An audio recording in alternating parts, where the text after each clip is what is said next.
Israel को बड़ा झटका लगा है। नेतन्याहू का गुरूर टूट गया है, क्योंकि इजराइल जिसे हमास और हिजबुल्लाह के खिलाफ सबसे बड़ी दीवार कहता है, उसको नसरल्लाह के लड़ाकों ने एक झटके में खत्म कर दिया।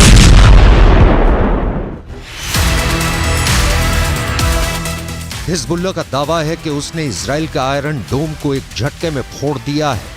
नसरल्लाह के लड़ाकों ने इजराइल के आयरन डोम के 2 सिस्टम तबाह कर दिए हैं। एक आयरन डोम की कीमत $100 मिलियन है। हिंदुस्तान की करेंसी में बात करें तो करीब 800 करोड़।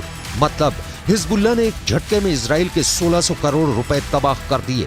हिजबुल्लाह का कहना है कि उसने उत्तरी इजराइल के कब्री में उसकी बमबारी ने बड़ी तबाही मचाई।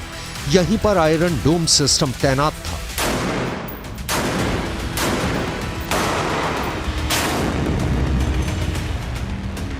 ये बात पश्चिमी मीडिया भी बता रहा है और इसकी चर्चा अमेरिका में भी हो रही है, लेकिन इजराइल ने इस पर पूरी तरह से चुप्पी साध रखी है। हमास के रॉकेट को रोकने वाला आयरन डोम इस वक्त संकट में है। हर हमले का मुंह तोड़ जवाब देने की धमकी देने वाले नेतन्याहू ने आयरन डोम पर हुए हमले पर अब तक कुछ नहीं बोला है।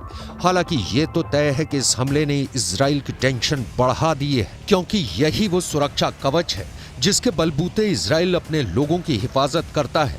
उसकी सीमा में आने वाले रॉकेट और मिसाइल को इजराइल अपने इसी मिसाइल डिफेंस सिस्टम से मार गिराता है।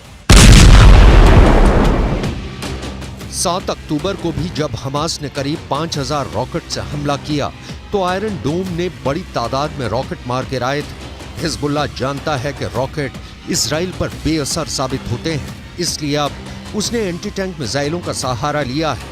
वो तोप से भी गोलाबारी कर रहा है। हिजबुल्लाह लगातार इजराइल के लिए सरदर्द बना हुआ है। पहले भी इसने एंटी टैंक मिसाइल सिस्टम से इजराइल के मरकावा टैंक को निशाना बनाया और अब उसके निशाने पर आयरन डोम सिस्टम आ गया है। इससे पहले जब जब फिलिस्तीनी संगठन हमास ने रॉकेट से हमला किया है, आयरन डोम का सक्सेस रेट 95% से ऊपर रहा है। यानी हर 100 रॉकेट हमलों के बाद जब आयरन डोम की मिसाइल फायर की गई तो उसने 90 से ज्यादा रॉकेट को आसमान में ही रोक दिया।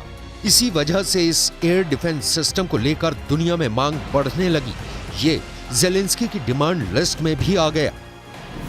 आयरन डोम 4 किलोमीटर से लेकर 70 किलोमीटर दूर से हो रहे हमलों को रोक सकता है।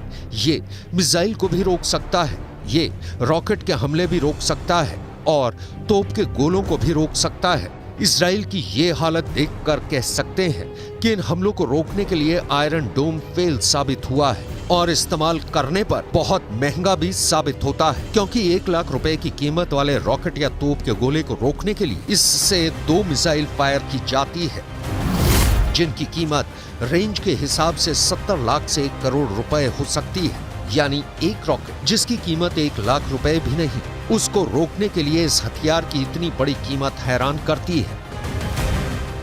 अब खुद आयरन डोम पर हमले ने बता दिया है कि नेतन्याहू का कोई डिफेंस सिस्टम पुख्ता नहीं है। दुनिया के सबसे बेहतरीन एयर डिफेंस सिस्टम माने जाने वाले आयरन डोम पर अटैक की खबर ने इजराइल को 440 वोल्ट का करंट लगा दिया है। ये नेतन्याहू के लिए भी बहुत बड़ा झटका है।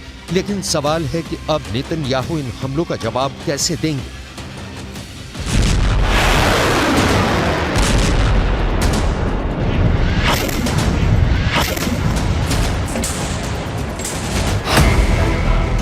हिजबुल्लाह के धमाके के बाद 2 लोग बहुत ज्यादा टेंशन में हैं। गाजा और इजराइल के बीच चल रहे युद्ध ने पूरे पश्चिम एशिया को तीसरे विश्व युद्ध के एपिसेंटर में तब्दील कर दिया है और इसकी वजह से 2 ताकतें सबसे ज्यादा फिक्र में डूबी हुई हैं। पहले हैं इजराइल के प्रधानमंत्री बेंयामिन नेतन्याहू और दूसरे हैं अमेरिका के राष्ट्रपति जो बाइडेन। दोनों की टेंशन का मीटर लगातार रेड लाइन को पार करता जा रहा है। इस तस्वीर को लेकर खौफ बहुत ज्यादा है। हमास से 2.5 महीने से जारी जंग और हिजबुल्लाह के बढ़ते हमलों के बीच अमेरिका के रक्षा मंत्री लॉयड ऑस्टिन इजराइल पहुंच गए।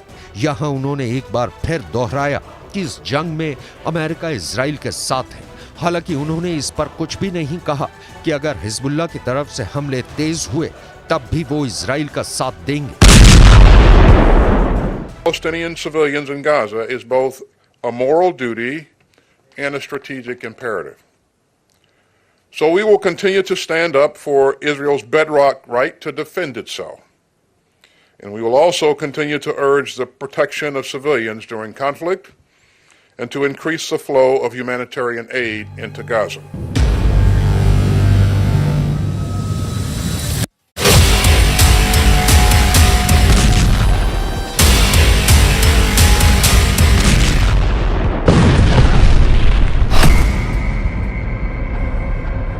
एक तरफ हमास गाजा पट्टी में इजरायली सेना को कड़ी टक्कर दे रहा है, दूसरी तरफ लेबनान बॉर्डर पर हिजबुल्लाह लगातार फायरिंग कर रहा है।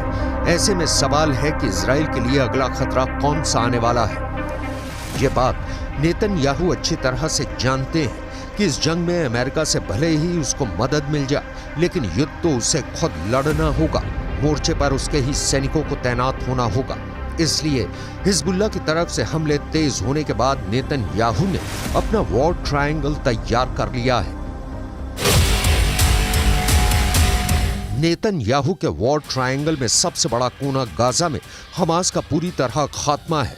नेतन्याहू के वॉर ट्रायंगल में दूसरा बड़ा कोना लेबनान में हिजबुल्लाह का अंत है, जबकि नेतन्याहू के वॉर ट्रायंगल का तीसरा सबसे खतरनाक कोना है सीरिया, जहां पर इजराइल की एयरफोर्स ने हमले तेज कर दिए हैं। ये तीनों जगह या देश इजराइल के बॉर्डर से लगे हुए हैं और इजराइल इन्हें अपने खिलाफ सबसे बड़ा खतरा मानता है। यही वजह है कि इजराइल साल के 12 महीने, महीने के 30 दिन और दिन के 24 घंटे युद्ध के मोड में रहता है। उसकी सेनाएं हमेशा एक्टिव रहती हैं, दुश्मनों को लेकर हमेशा चौकन्ना रहती हैं। अपने आसमान को सुरक्षित रखने के लिए अभी इजराइल के पास 4 लेयर में डिफेंस सिस्टम है।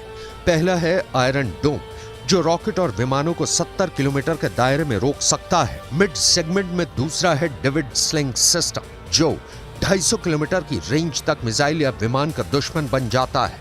एरो 2 एयर डिफेंस सिस्टम, इसकी रेंज भी 250 किलोमीटर तक है, लेकिन यह डेविड स्लिंग के मुकाबले में ज्यादा ऊंचाई पर जाकर आसमानी टारगेट को मार गिरा सकता है।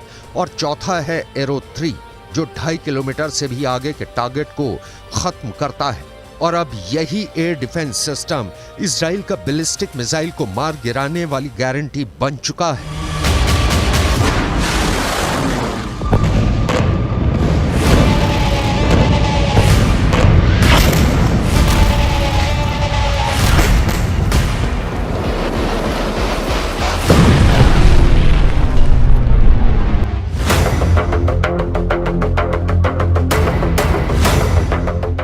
अपने 4 लेयर डिफेंस के चलते ही नेतन्याहू का जोश हमेशा हाई होता है।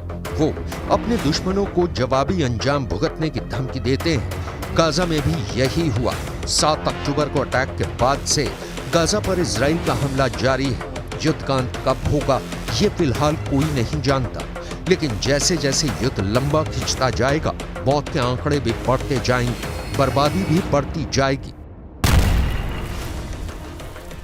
फिलिस्तीन के स्वास्थ्य मंत्रालय की माने तो युद्ध में अब तक 19,400 फिलिस्तीनियों की मौत हो चुकी है। दूसरी तरफ इजराइल के 129 सैनिकों की जान चली गई है। बर्बादी और तबाही के ये आंकड़े तब हैं जब इजराइल फिलहाल एक मोर्चे पर जंग लड़ रहा है। अगर हिजबुल्लाह से भी आर पार की लड़ाई हुई और इजराइल को 2 मोर्चों पर लड़ाई लड़नी पड़ी, तो ये तय है कि बर्बादी और तबाही गाजा में हो रहे युद्ध से कहीं ज्यादा होगी।